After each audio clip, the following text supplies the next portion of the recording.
Donald Trump campaigning tonight in Columbus, Ohio, as two new polls show him opening up a double-digit lead over Ben Carson, his nearest GOP competitor. CNN Sarah Murray in Columbus for us this evening. Good evening, Sarah. Did Donald Trump address seeing crowds cheering in New Jersey on September 11th? If so, what did he say? He did. He's been getting, a lot of scrutiny over these remarks, over saying that he saw people celebrating in New Jersey on 9/11, celebrating as the Twin Towers fell. And look, even though fact checkers, even though the media, even though even government officials have disputed these claims, Donald Trump was not backing down on them tonight. He reiterated them, and he even went into detail talking about his experience on 9/11, saying he was home in his apartment and he remembers seeing people jumping from the Twin Towers and bodies falling. So it was a pretty sort of extended riff on this tonight, Don. Mm-hmm. Sarah, also, the headlines today about what happened to a protester over the weekend at a Trump event. What did Donald Trump say about that? Did he discuss it? This has gotten a lot of attention. There was a protester over the weekend at his event who said he was punched, choked, kicked during this rally. Tonight, Donald Trump came on stage and addressed it. Take a listen.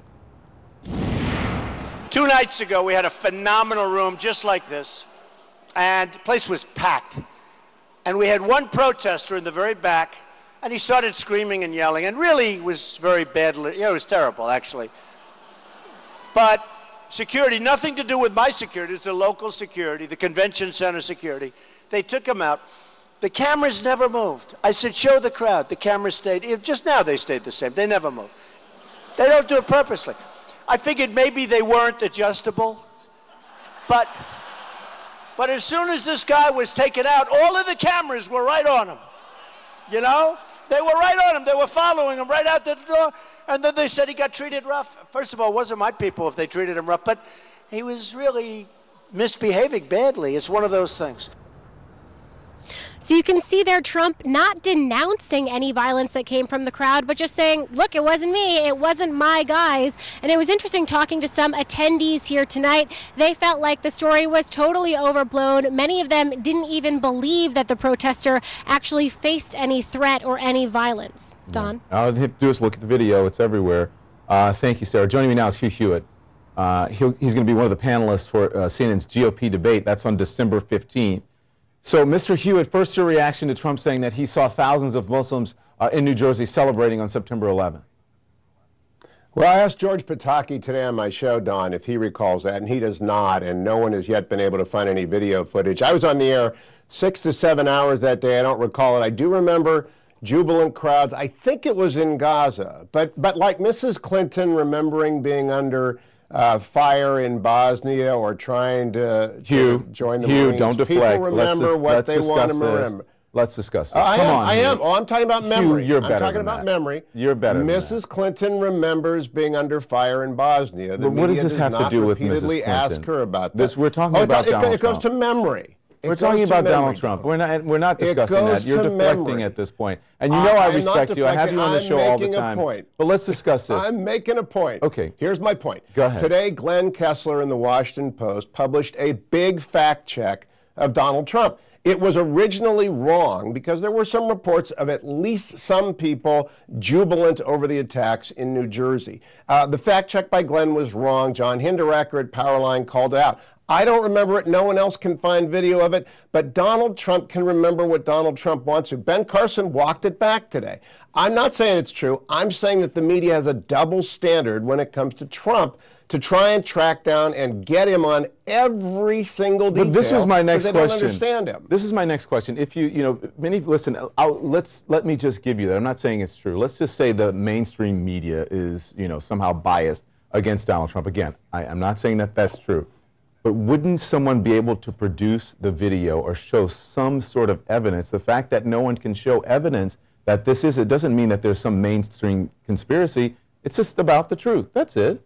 No, but Don, here's my point. In the last 4 days, 3 Americans have been killed by Islamist terrorists. 1 in France, 1 in Mali, 1 in Israel. The president, by the way, has not brought up Ezra Schwartz. The media ought to be focusing on that and on what that Islamist threat means. I know you just did. I was following the Cruikshank-Woolsey conversation very, very closely. It's important. But what they want to do is, because Donald Trump generates ratings, they want to bring Donald Trump down rather than talk about the bigger issue, which I saw you mention earlier. He's in Columbus tonight. By the way, I hope he was endorsing the Bucks over the Wolverines this weekend. That would have been wise.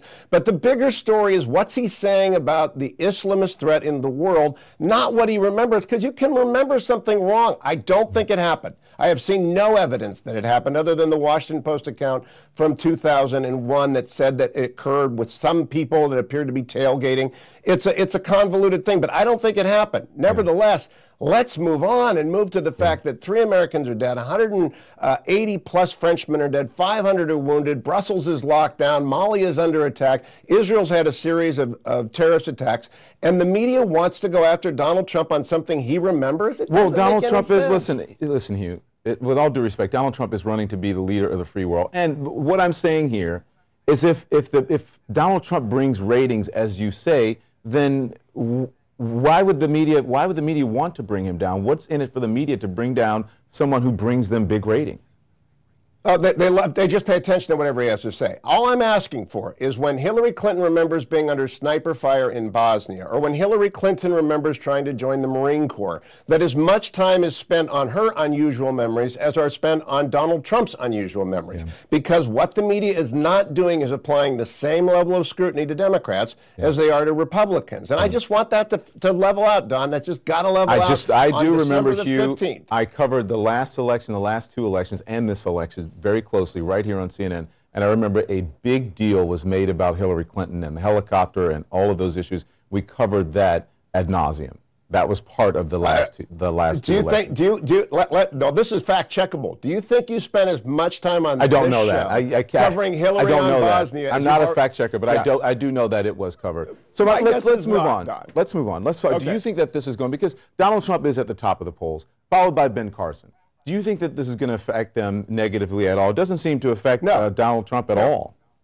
Where was he tonight? He was in Columbus because there's a big Buckeye-Michigan game going on. He has a huge audience in Columbus. The people that support Donald Trump actually gain energy from media attacks on Donald Trump. They don't like it. They believe that it's part of the effort to silence them by silencing Trump. And so it's not going to hurt Donald Trump. I don't know if it grows his numbers either.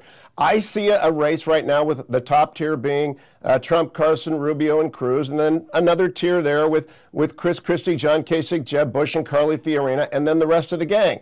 We'll see if we shake that up on December the 15th. I think this is a commander-in-chief debate. I think this is a debate about who's going to lead the country in very difficult times. And I think the most important issue will be, what will you do in the aftermath of a Paris-style attack in the United States? Tom Cotton was on my show tonight, and he said, and he just got back from the Middle East, every American, you, Don, me, Hugh Hewitt, everyone should be saying, what will we want done after a Paris-style attack in the United States? Well, we should want that done right now. It will not be fly-specking candidates' memories. It will be talking about what ought we to do about terrorism. All right, to that point, Donald Trump tonight talking about the Paris attacks. Listen. They're calling him all sorts of names, all these beautiful, incredible names.